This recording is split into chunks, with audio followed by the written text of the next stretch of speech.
से हम पूर्ण यहाँ 5 यज्ञ होती हैं जब ये सत्संग समागम होता है। वैसे तो यहाँ प्रतिदिन ही 5 यज्ञ चलती रहती हैं। सैकड़ों की संख्या में श्रद्धालु प्रतिदिन आते हैं और इन 500 यज्ञ में वो सहयोग देते हैं। एक यज्ञ धर्म की, दूसरी यज्ञ ध्यान, तीसरी यज्ञ हवन की, चौथी यज्ञ प्रणाम और 5वीं यज्ञ है ज्ञान की। तो यहाँ पर 500 यज्ञ होती हैं।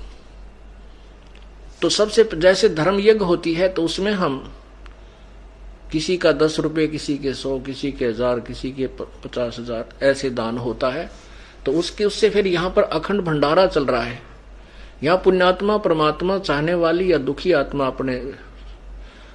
अपने जो दुख है उनको निवारण करने के लिए आती हैं और यहाँ आकर के वो बड़ी प्रेम से आहार करती हैं। प्रभु का, भक्तों का दिया हुआ दान जो प्रभु के निमित्त हो जाता है वो अमृत तुल्य बन जाता है। फिर यहाँ परमात्मा की वाणी, भक्तों के सत्संग, भक्तों के सुमन ध्यान यहाँ चलते रहते हैं। उससे और ज्यादा उसमें वो अन्न शक्ति युक्त हो जाता है। तो यहाँ उस कहते हैं फिर धर्म यज्ञ या भंडारा होता है। एक यज्ञ धर्म की, दूसरी यज्ञ ध्यान। जैसे यहाँ आते हैं तो परमात्मा ही याद रहता है। आप घर से चलते हो तो भी परमात्मा की याद आपके हृदय में रह कर उठती रहती है। सत्संग में जाएंगे, गुरु जी के दर्शन करेंगे, भगवान की वाणी महिमा सुनेंगे तो एक ये ध्यान यज्ञ कहलाती है। और तीसरी यज्ञ हवन की, यहाँ पर दिन रात अखंड ज्योत जलती है प्रभु की देसी घी की। और यहाँ सत्संग के दौरान भी बहुत यानी 200-250 जितने पाठ होते हैं उतनी ही यज्ञ पर, उतनी ही ये ज्योति प्रज्वलित की जाती है देसी घी की। और जैसे 4 दिन चलेगा तो 4 दिन ही वो जलती रहेंगी। 5 दिन चलेगा, 5 दिन चलेंगी। 3 दिन चलेगा वो 3 दिन उतनी ही चलेंगी। उसके बाद 42 ज्योतें हम बाद में कंटिन्यूस रखते हैं।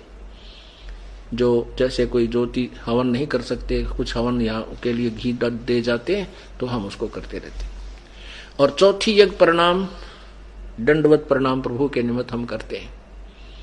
यह भी एक धार्मिक अनुष्ठान है, यज्ञ है। और 5वीं यज्ञ ज्ञान की, यहाँ सत्संग सुनाया जाता है और परमात्मा की महिमा का गुणगान गाया जाता है।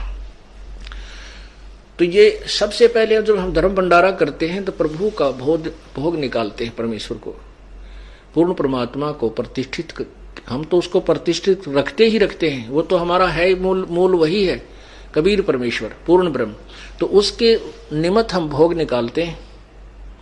उसके बाद शेष बचे हुए अन्न को हम वितरित करते हैं, सबको भंडारा रूप में या वैसे प्रसाद रूप में।